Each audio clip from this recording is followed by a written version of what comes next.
Malo potem, ko se je dražba začela, je postalo jasno, da ne bo šlo samo za običajno dražbo tistih, ki jih zanimajo dobri avtomobili, stari avtomobili, dobri avtomobili, ampak za ljudi, ki imajo veliko srce, družina Prata ima veliko srce.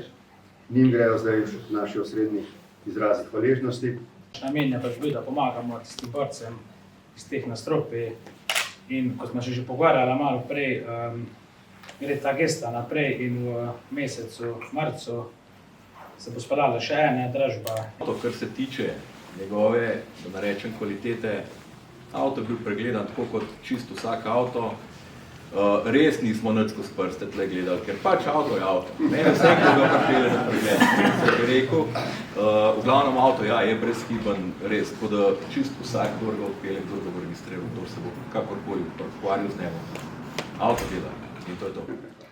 Hvala, da ste se tako odločili. Hvala za ta plemenit namen.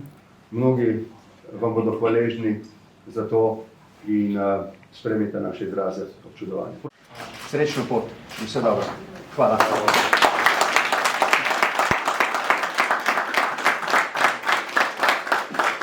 Hvala lepa.